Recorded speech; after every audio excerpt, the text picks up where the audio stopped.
Shri KP Naushad Ali, Bharat Jodo യാത്രയ്ക്ക് ശേഷം രാഹുൽ ഗാന്ധി വ്യക്തിപരമായി നേതൃത്വം നൽകിയ ഏറ്റവും വലിയ മൂവ്മെന്റ് ആയിരുന്നു വോട്ടർ അധികാർ യാത്ര.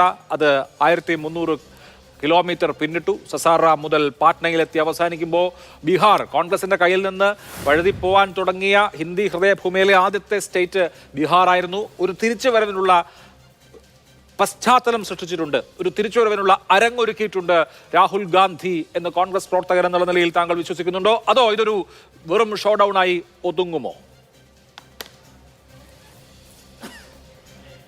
അഭിലാഷ്, ഇവിടെ ഈ ബീഹാർ എന്ന സംസ്ഥാനത്തിന് വലിയൊരു പ്രസക്തിയും പ്രാധാന്യവും ഉണ്ട്.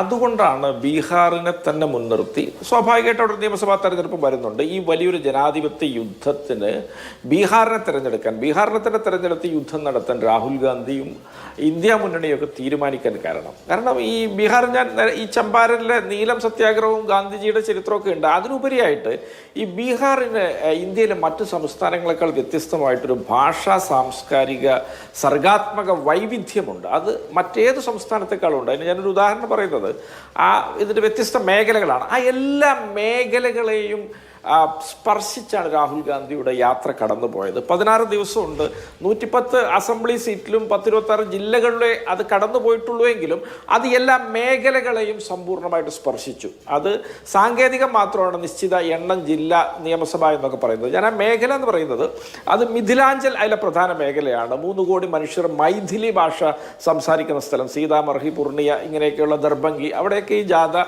ഗംഭീരമായ വിജയമായിട്ട് കടന്നുപോയി. അത് കഴിഞ്ഞാൽ മഗധയുണ്ട്, അവിടെയാണ് പിന്നെ ബുദ്ധഗയയും നളന്ദയൊക്കെ ഉള്ള സ്ഥലങ്ങൾ. ആ വഴി യാത്ര അതിഗംഭീരമായിട്ട് കടന്നുപോയിട്ടുണ്ട്. അവിടെ ജനങ്ങൾ സംസാരിക്കുന്ന ഭാഷ വ്യത്യസ്തമാണ്, മഗധിയാണ്. അതുപോലെ തന്നെ ഭോജ്പുരി, 3.5 കോടി മനുഷ്യർ സംസാരിക്കുന്ന ഭോജ്പൂർ മേഖല, അത് പട്ന, അവിടെയാണ് ഇന്ന് ഈ യാത്ര ഐതിഹാസികമായി സമാപിച്ചത്.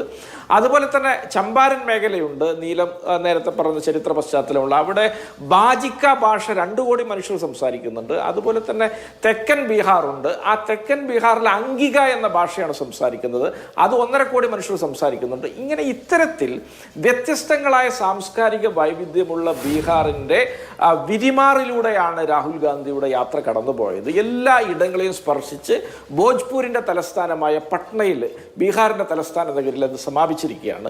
അതൊരു ഐതിഹാസിക യാത്ര തന്നെയാണ്. സമീപകാല ഇന്ത്യൻ രാഷ്ട്രീയ ചരിത്രത്തിൽ സമാനതകളില്ലാത്ത അഭൂതപൂർവമായ, അനിതര സാധാരണമായ, അനുപമമായ, അനന്യമായ, അന്യൂനമായ ഒരു യാത്രയാണ് എന്ന് പറയാൻ ഞാൻ ആഗ്രഹിക്കുകയാണ്. അപ്പോൾ ഈ യാത്രയുമായി ബന്ധപ്പെട്ട് മറ്റൊരു പൊളിറ്റിക്സ് അഭിലാഷ് ശ്രദ്ധിക്കേണ്ടത്, ഇത് കോൺഗ്രസ് അവിടെ RJDക്ക് പുറകിലെ രണ്ടാം കക്ഷിയാണ്. എന്നിട്ടും കോൺഗ്രസ് പാർട്ടിയും രാഹുൽ ഗാന്ധിയും അവിടെ ഒരു പ്രധാനപ്പെട്ട പോയിന്റ് നമ്മൾ പറയുമ്പോൾ അതിലൊരു പ്രധാനപ്പെട്ട പോയിന്റ് എന്ന് പറയുന്നത്, കഴിഞ്ഞ നിയമസഭാ തെരഞ്ഞെടുപ്പിൽ അവിടെ ഇപ്പോൾ ഇന്ത്യ മുന്നണി എന്ന് വിളിക്കപ്പെടുന്ന പ്രതിപക്ഷ കക്ഷികളിലെ ഏറ്റവും മോശം സ്ട്രൈക്ക് റേറ്റ് കോൺഗ്രസിൻ്റെതായിരുന്നു. RJDയുടേതും CPI-MLന്റേതും, എന്തിന് കുറച്ച് സീറ്റുകളിൽ മാത്രം മത്സരിച്ച CPIക്കും CPIMനും പോലും കോൺഗ്രസിനേക്കാൾ മികച്ച സ്ട്രൈക്ക് റേറ്റ് ഉണ്ടായിരുന്നു. എന്ന് പറഞ്ഞാൽ മത്സരിച്ച സീറ്റുകൾ, ജയിച്ച സീറ്റുകൾ എന്നിവ താരതമ്യം ചെയ്യുമ്പോൾ കോൺഗ്രസ് കൂടി RJDക്ക് തുല്യമായ പ്രകടനം കഴിഞ്ഞ തവണ കാഴ്ചവെച്ചിരുന്നുവെങ്കിൽ ബീഹാറിൽ ഒരു സർക്കാർ തന്നെ ഉണ്ടായേനെ. അപ്പോൾ ആ അപര്യാപ്തത അല്ലെങ്കിൽ ആ ജനപിന്തുണയിലെ കുറവ് മറികടക്കാൻ ഇത്തവണ രാഹുൽ ഗാന്ധിയുടെ ഈ യാത്രയ്ക്ക് കഴിഞ്ഞിട്ടുണ്ടോ എന്നുള്ളതാണ് നമ്മൾ ഇനി കാണാൻ പോകുന്ന ഏറ്റവും പ്രധാനപ്പെട്ട കാര്യം. അല്ല അഭിലാഷ്, ഇവിടെ കഴിഞ്ഞ കാലത്ത് അത് കോൺഗ്രസിന് പല നേട്ടങ്ങൾ, കോൺഗ്രസിന് പോസിറ്റീവായ പല കാര്യങ്ങളും സംഭവിച്ചിട്ടുണ്ട്, നെഗറ്റീവായതൊക്കെ സംഭവിച്ചിട്ടുണ്ട്. അതൊക്കെ സമ്മിശ്രമാണ്. ഞാൻ അതിലേക്കൊന്നും പോകുന്നില്ല. ഇത് പുതിയ അധ്യായമാണ്. ഇവിടെ ഇന്ത്യൻ ജനാധിപത്യത്തെ സംരക്ഷിക്കാനുള്ളൊരു പോരാട്ടമായിരുന്നു. അവിടെ ഒരു പ്രത്യേക തീവ്ര യജ്ഞ പരിപാടി നടത്തി 10-45 ലക്ഷം ആളുകളെ വോട്ടർ പട്ടികയിൽ നിന്ന് പുറന്തള്ളി. യോഗേന്ദ്ര യാദവ് പറഞ്ഞത് ശരിയാണെങ്കിൽ 90 ലക്ഷം ആളുകളെ പുറന്തള്ളി. എന്നിട്ട് കൃത്രിമമായിട്ട് ഒരുപാട് പേരെ കുത്തിച്ചേർത്തു. ഈ പുറന്തള്ളിയവരിൽ ബഹുഭൂരിഭാഗവും ന്യൂനപക്ഷങ്ങളും ദളിതുകളുമാണ്. വളരെ കൃത്യമായ ഒരു വോട്ട് ചോരിയുടെ ഒരു സ്പെസിമനായിട്ട് ബീഹാർ മുന്നിൽ കിടക്കുമ്പോഴാണ് ഈ രാജ്യത്തിന് വേണ്ടി രാഹുൽ ഗാന്ധി അവിടെ സമരത്തിൽ ഇറങ്ങുന്നത്. നിങ്ങൾ നോക്കൂ, ഇത് ഏതെങ്കിലും കോൺഗ്രസിന്റെ ഒരു സ്റ്റേറ്റ് സംരക്ഷിക്കാനുള്ള സമരമല്ല. ഈ സമരത്തില് ഈ മമതയും മുതൽ അരവിന്ദ് കേജ്രിവാൾ വരെ നിൽക്കാൻ കാരണം, നാളെ അവരുടെ സംസ്ഥാനങ്ങളിലും ഇതേപോലുള്ള കൃത്രിമം ആവർത്തിക്കും. അവിടെയൊക്കെ ഒരു രക്ഷകൻ വേണം.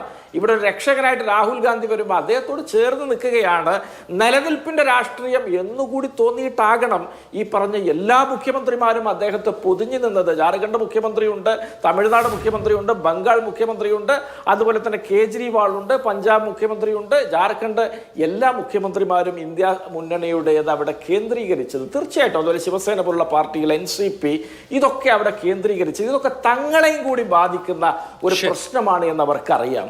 അതിന് ഈ രാജ്യത്ത് ഒറ്റക്കൊരു ശബ്ദമുണ്ടാക്കിയിട്ട് വിലപ്പോവില്ല എന്നറിയാം. അതിന് നിർഭയനായി മുന്നിൽ നിന്ന് ഈ പട നയിക്കാൻ രാഹുൽ ഗാന്ധിയെ പോലെ മറ്റൊരാളെ ഇന്ന് ഇന്ത്യയിൽ ഇല്ല എന്ന് അവർക്കറിയാം.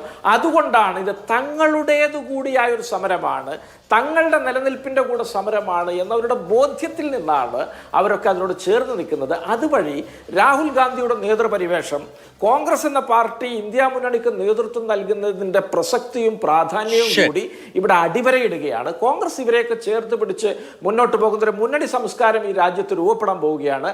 അതിൽ BJP കടപുഴകുമെന്നുള്ള കാര്യത്തിൽ തർക്കമല്ല. ഏത് മാൽ പ്രാക്ടീസ് നടത്തിയാലും, റഫറിമാരും ലൈൻ റഫറിമാരും ഗോളടിച്ചാലും ആ കളി ജനങ്ങൾ കൂടിയാൽ അന്തിമമായിട്ട് ജനങ്ങൾ കൂടുന്ന ഇടം മാത്രമേ വിജയിക്കുള്ളൂ. അത്തരത്തിൽ ജനങ്ങളെ കൂട്ടിക്കൊണ്ട് ഈ രാജ്യത്തിന്റെ യാത്രയാണ് രാഹുൽ ഗാന്ധി നടത്തുന്നത്. ഇത് പാഴാവുകയില്ല അഭിലാഷേ, നിങ്ങൾക്ക് ഉറപ്പിക്കാം, അടിവരയിട്ടോളൂ.